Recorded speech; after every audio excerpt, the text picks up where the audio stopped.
Hi guys, welcome back to my channel. If you're new here, my name is Yolanda Melody. Today I want to talk about the agenda behind OnlyFans and the normalization of sex work and what's really going on behind closed doors. Even though this video might offend some people who do sex work, I just want you to know that that's not my intention. There are some girls out there that have the intention of starting an OnlyFans with the idea that this is going to make them a ton of money. And I believe it's my duty to let people know the truth, because I do actually know some people who have started an OnlyFans, and the reality is not what people are showing in the media.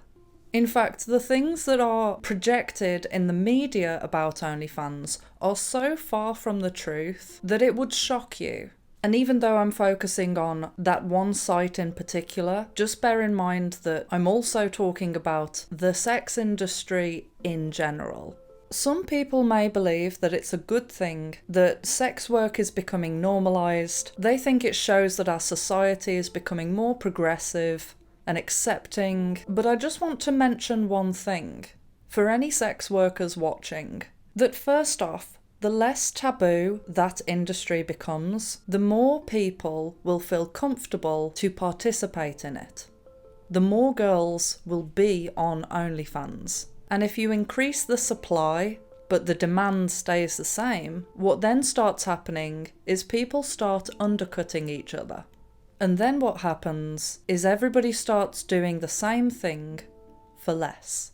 So for anybody who's in that industry, it's not actually in your best interest to normalise it and to get everybody to accept it, because then you will be doing the same things for a lot less money and you'll have a lot more competition, and this is what's happened with OnlyFans. Now, if you ask my personal opinion, you could never put a price on your sexuality and your dignity. But the fact that OnlyFans girls are selling themselves in this way for such little payoff now, I genuinely believe it is tragic.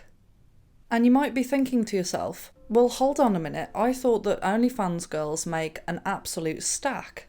This is a misconception. The media would like you to believe that any girl can join OnlyFans and she'll have a flood of subscribers instantaneously. She'll be able to quit her job and start earning upwards of 60k a year. Some even become millionaires, supposedly, and that it's an easy way to make money.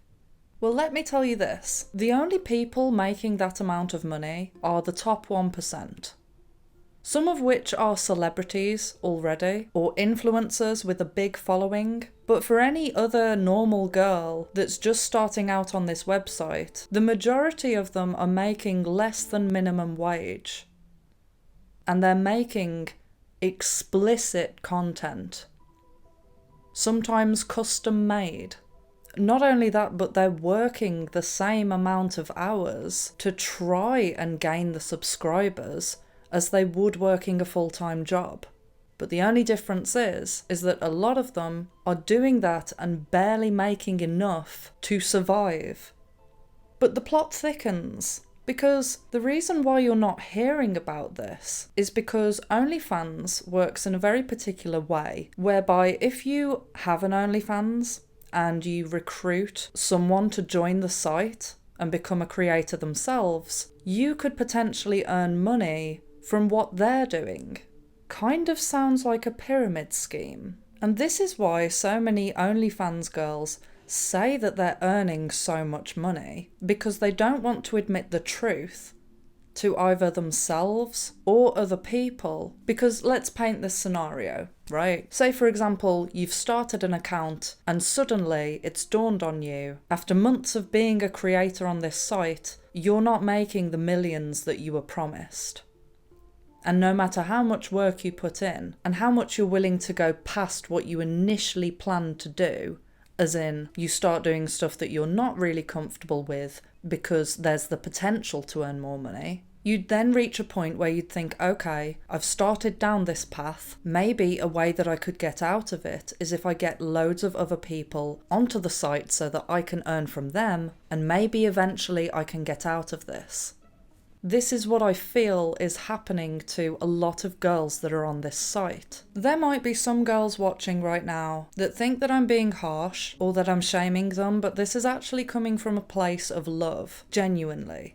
I've heard so many girls turn around and say, I love doing this. This is so great. I love working for myself. I feel independent. But the truth is, no woman actually wants to do this.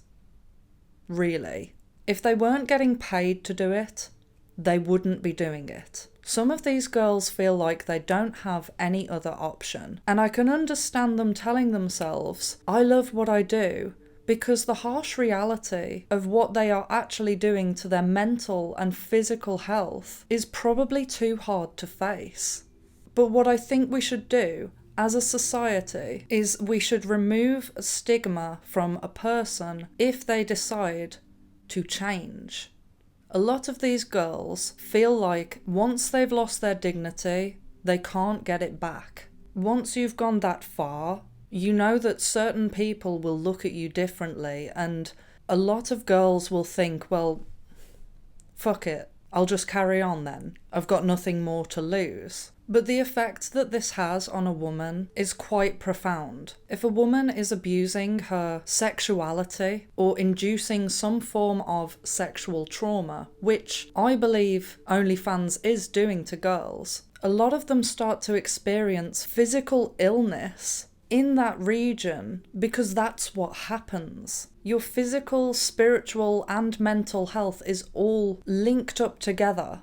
I've heard experiences from girls whereby they've started to develop issues with their ovaries or their womb the more that they started abusing themselves sexually.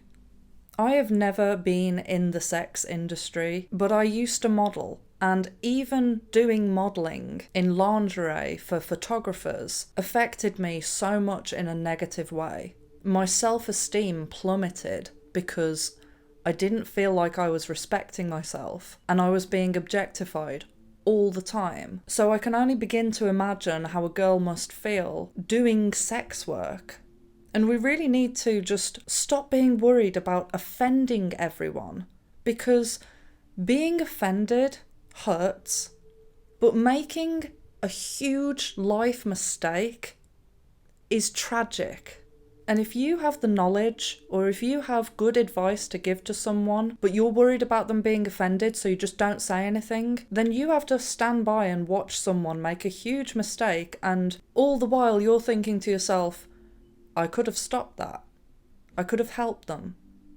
I wish I'd have made this video back in 2020 when there was an influx of girls joining this site, but back then I didn't really know the full extent of what was happening. Now I have the information.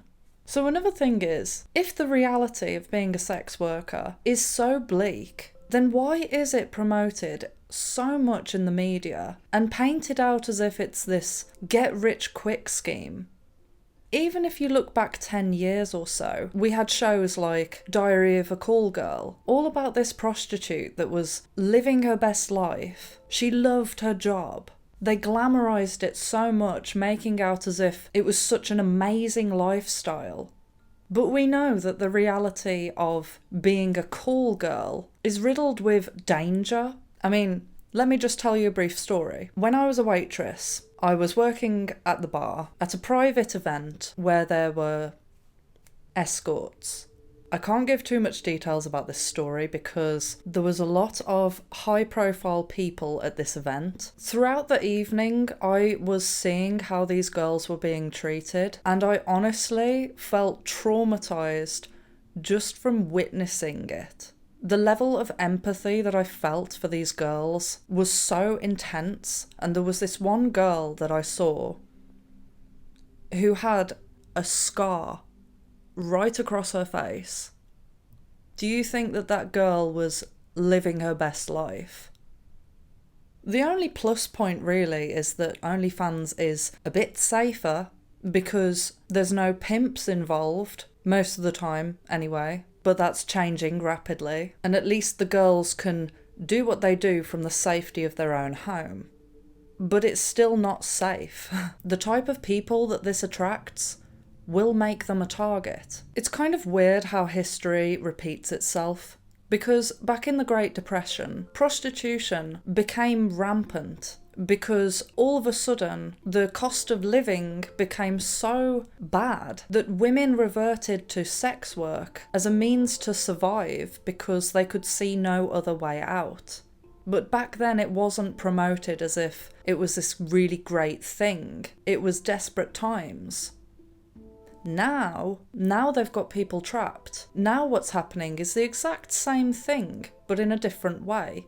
2020 happened, there was furlough, people lost their jobs, everyone was stuck at home, people were worried about how they were going to pay the bills, and then simultaneously all of this hype happens around OnlyFans.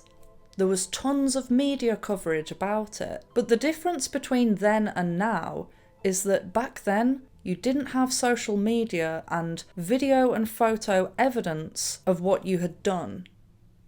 Now, even if you were to dip your feet in OnlyFans and then decide it's not for you, guess what? That footage is there forever.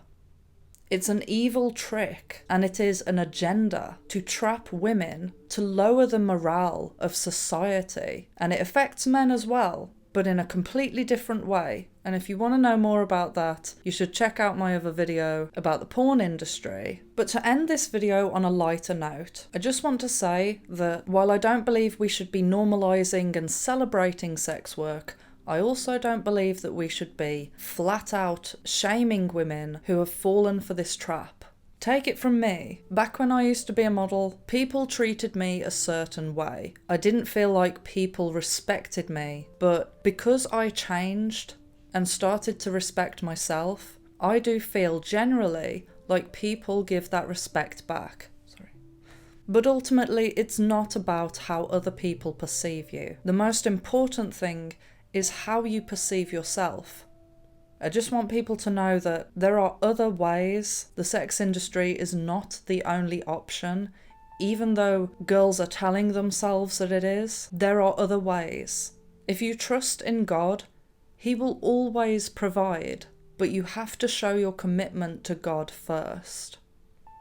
I'm probably going to get a lot of hate for this video, but if you are one of those people that actually enjoyed this video, then please don't forget to drop me a like, subscribe, and hit the notification bell. Love you, bye!